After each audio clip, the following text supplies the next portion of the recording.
If you're thinking about moving to China, you've probably heard two completely different stories. One person says, China is incredibly cheap. You'll save thousands every month. Another says, China isn't cheap anymore. You'll spend everything you earn. So which one is actually true in 2026? The answer is neither. Because how much you can save in China depends far more on your income, your city, your housing, and your lifestyle than on China simply being cheap.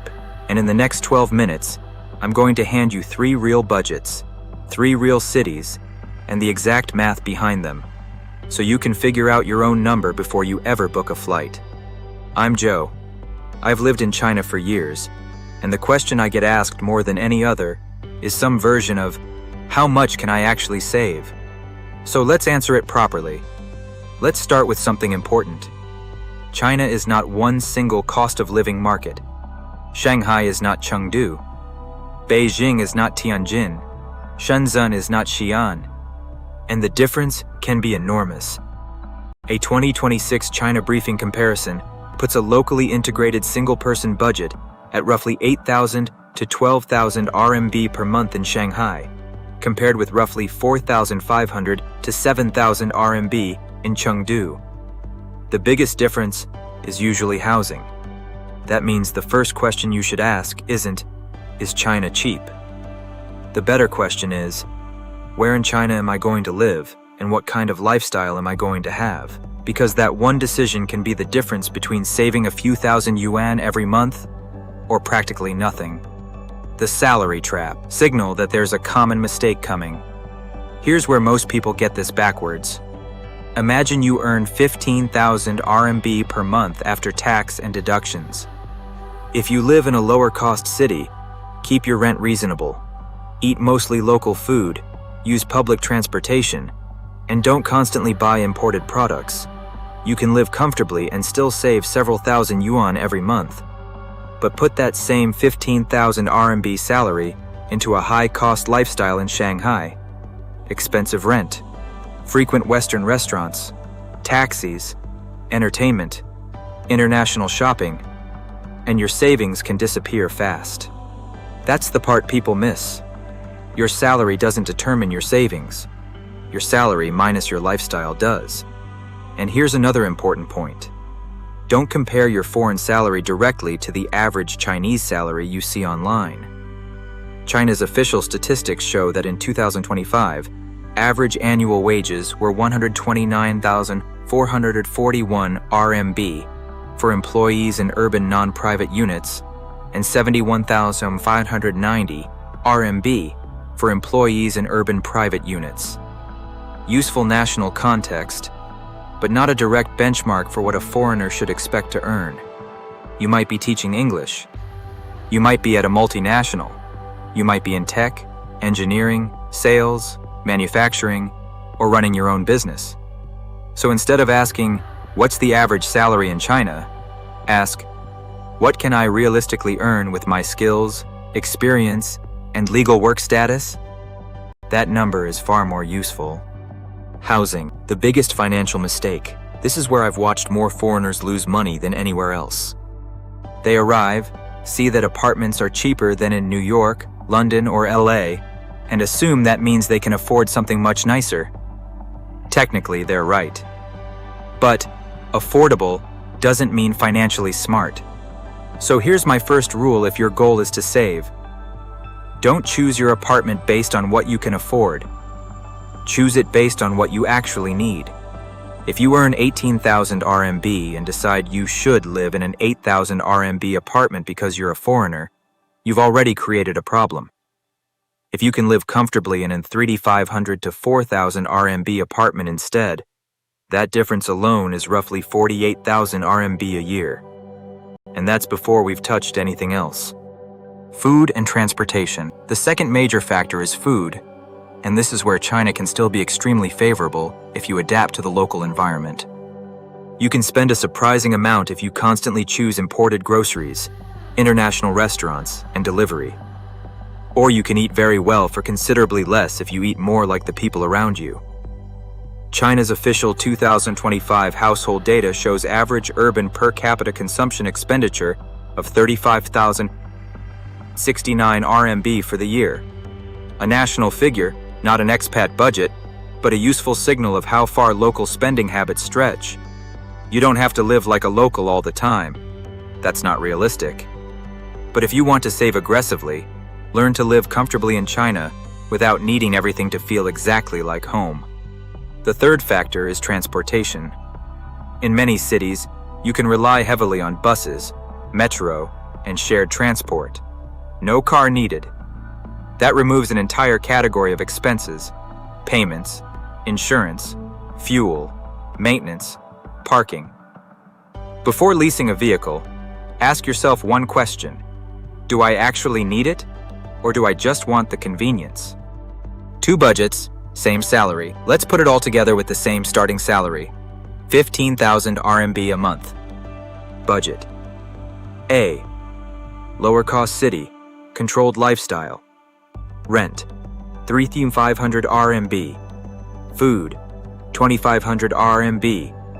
Transport, 500 RMB. Utilities and phone, 500 RMB. Entertainment and miscellaneous, 1,000 RMB. Total expenses, 8,000 RMB.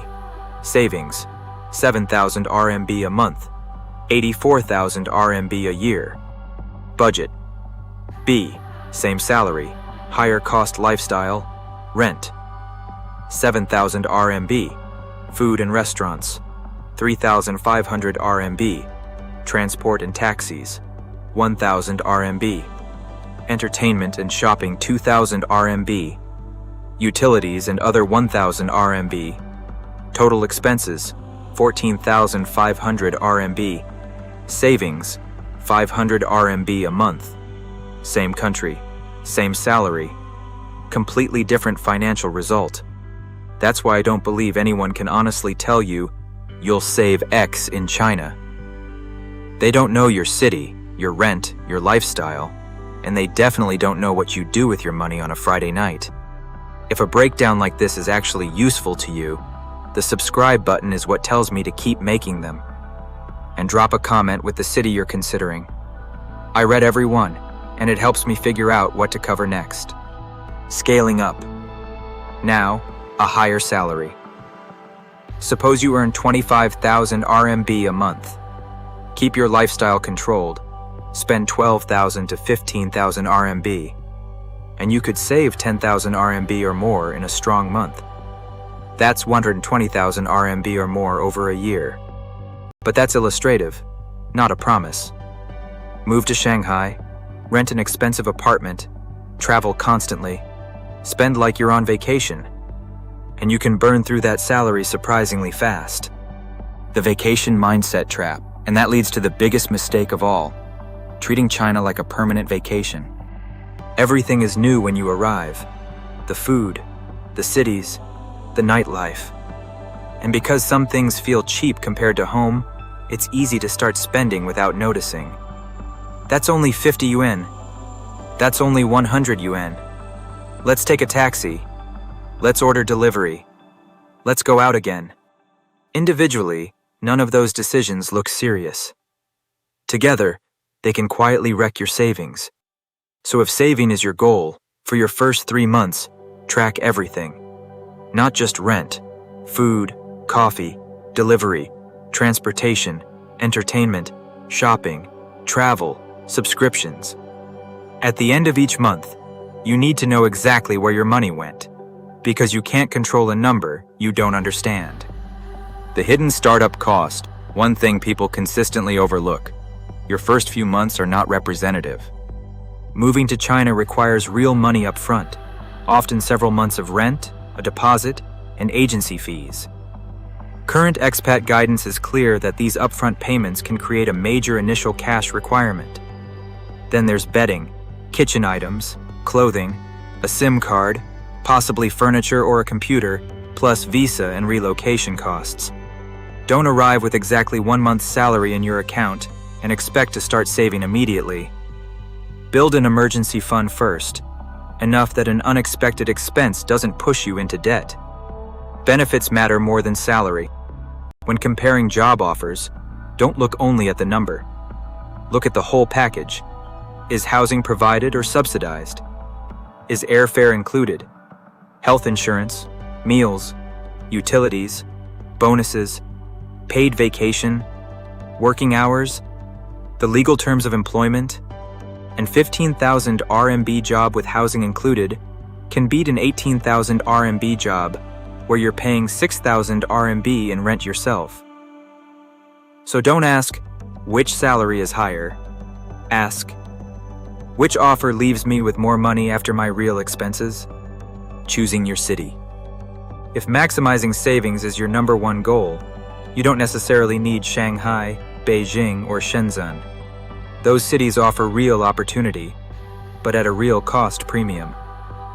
In the 2026 China Briefing Index, Shanghai sits at 100, Beijing at 95, Shenzhen at 90, Guangzhou at 83, Suzhou at 68, and Chengdu at 65. That doesn't make Chengdu automatically better. It means matching your city to your objective. High-paying multinational career? Shanghai might make sense. Teaching, remote work, or flexibility? A lower-cost city can give you a far better savings rate. So here's the order I'd use. Choose your income first, then your city, then your housing, then build your lifestyle around your savings target, not the other way around. And give yourself a specific number.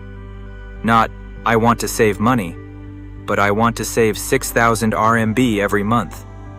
Now you have something you can actually manage. Recap. So, how much can a foreigner really save in China in 2026? Someone earning 12,000 RMB with expensive rent and high spending may save almost nothing. Someone earning 18,000 RMB in a lower-cost city with reasonable housing could save several thousand yuan a month.